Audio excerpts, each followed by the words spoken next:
इसी इलाहाबाद में नाकाम कैरियर और नाकाम मोहब्बत समेटकर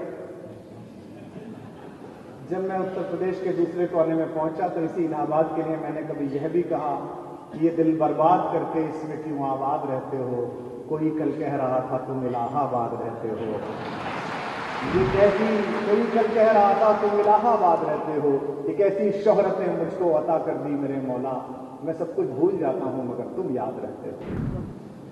विश्व में रामराज्य द्वारा सुशासन की अभूतपूर्व अवधारणा प्रस्तुत करने वाले महाराज भरत की वेशभूषा में मंच पर विराजमान उत्तर प्रदेश के यशस्वी मुख्यमंत्री गोरक्ष पीठाधीश्वर आदरणीय योगी आदित्यनाथ जी, भारत के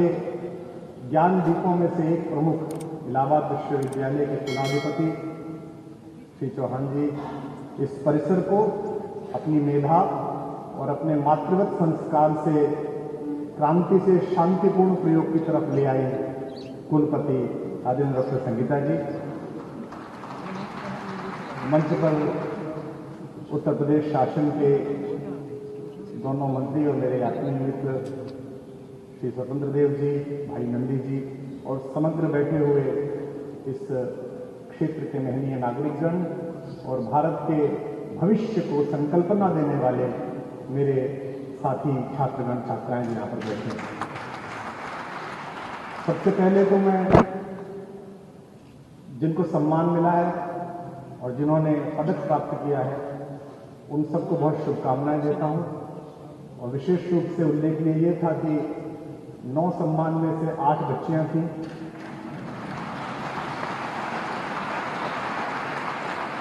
एक ही युवक आ पाया, क्योंकि मैं अपने राजनीतिक मित्रों से कह रहा था कि लड़कों को तो तुम समाजवादी यूनियन पार्टी और भारतीय जनता युवा मोर्चा में ले गए कि लड़के तो बचे कहां। बेटियों को बहुत बहुत शुभकामनाएं। ये मेरा सौभाग्य है कि इसी शहर की गलियों से अपनी चिंतना का प्रारंभिक स्वरूप बढ़ते हुए मैंने मां भारती की हिंदी की सेवा का जो संकल्प लिया और कालांतर में भारतीय संस्कृति, सनातन धर्म और आध्यात्मिक चेतना के प्रसरण के लिए जो यत्किंचित में कर सका, वो इसी परिसर से, इसी क्षेत्र से उसकी दीप्ति मेरे अंदर आलोकित हुई। मैं उस पूरी गुरु परंपरा का आभार व्यक्त करता हूं जिन्होंने एक अध्यापक के घर में पैदा हुए एक सामान्य से विज्ञान के विद्यार्थी को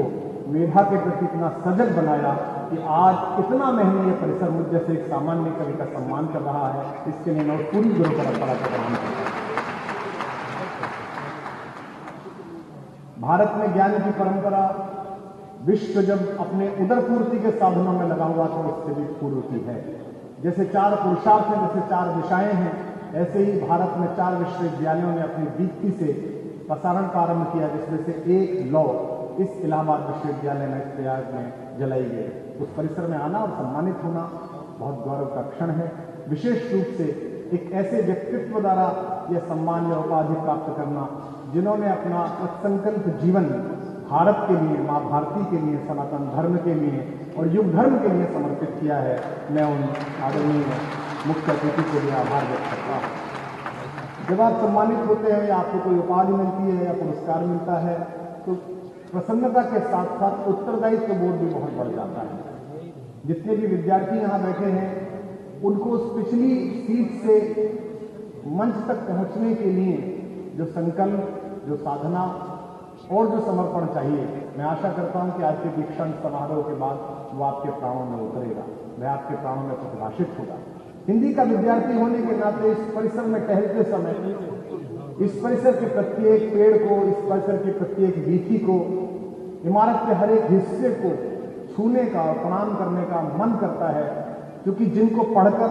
जिनकी शैली में रचकर, जिनका अनुसरण करके यहां तक पहुंचने का मन हुआ है, हिंदी के सभी तीर्थ पुरुष इसी विश्वविद्यालय के परिसरों में टहले हैं। यहीं से हिंदी की कविता का संस्कार हुआ है। जब कभी सामने बैठे हुए हमारे मित्र हिंदी की मंचीय कविता के महंगे हो जाने का ताना मारते हैं तो मैं उनसे यही कहता हूं कि मुझ जैसा एक सामान्य कवि जो केवल अक्षर जोड़ रहा है, जिसकी कोई अभिव्यक्ति नहीं है, जो एक पंक्ति के योग्य भी नहीं हुआ है, कहीं ना कहीं एक समय ऐसा था कि जब महाप्राण निराला तक को भी उपेक्षा के गर्भ में डाला गया। शायद मुझ जैसे व्यक्ति उसका ही बदला ले रहे हैं, उसकी ही पूर्ति प्रतिपूर्ति करने का काम कर रहे हैं। मैं समय की सीमा के अनुसार और मर्यादा के अनुसार आचरण करते हुए गुरु परंपरा के अतिरिक्त अपने माता पिता को विशेष रूप से आभार व्यक्त करता हूं कि उन्होंने मुझे संस्कार दिया। एक ऐसे पिता जिन्होंने प्रारंभ से हिंदी भाषा संस्कृत दोनों के लिए अपना जीवन दिया, राष्ट्रीय स्वयंसेवक संघ के माध्यम से सामाजिक संकल्पना को जीने का मंत्र दिया और हमारे संस्कार उसी तरह पोषित किए। जब भी कोई सम्मान मिलता है तो मैं यही पंक्तियां दोहराता हूं, सुनाता हूं कि जाने मेरे कितने छल और कितने पाप छिपाए हैं, जाने मेरे कितने छल और कितने पाप छिपाए हैं, अपने अंतस में जो मेरे सब संताप छिपाए हैं, जिनके दिन और रात हुए मेरे आंसू मुस्कानों से, जिनके दिन और रात हुए मेरे आंसू मुस्कानों से, पत्थर भी हीरा बनकर चमका जिनके वरदानों से, पत्थर भी हीरा बनकर चमका जिनके वरदानों से, जननी और जनक के उन पावन चरणों का वंदन है। यह मेरा अभिनंदन भी तो उनका ही अभिनंदन है। इसी इलाहाबाद में नाकाम कैरियर और नाकाम मोहब्बत समेटकर जब मैं उत्तर प्रदेश के दूसरे कोने में पहुंचा तो इसी इलाहाबाद के लिए मैंने कभी यह भी कहा कि ये दिल बर्बाद करके इसमें क्यों आबाद रहते हो, कोई कल कह रहा था तुम इलाहाबाद रहते हो, ये कैसी, कोई कल कह रहा था तुम इलाहाबाद रहते हो, ये कैसी शोहरत ने मुझको अता कर दी मेरे मौला, मैं सब कुछ भूल जाता हूं मगर तुम याद रहते हो। कोई शहर अगर इस तरह अंदर बस जाए तो मैं कैफी आजमी साहब का ये शेर याद करता हूं। ये खबर कल छपी कि विश्वविद्यालय की सर्वोच्च उपाधि हिंदी के कवि को दी जाएगी। माननीय कुलपति जी प्रेस ब्रीफिंग कर रही थी और मैं एक कार्यक्रम में था, मुझे वो खबर मैंने देखने को मिली। अब ये कल खबर छपेगी कि भारत में ऊर्जा के सबसे आशावान स्रोत आदरणीय मुख्यमंत्री जी के माध्यम से उपाधि मुझे प्राप्त हुई, तो ये खबर कहीं ना कहीं किसी घर में पढ़ी जाएगी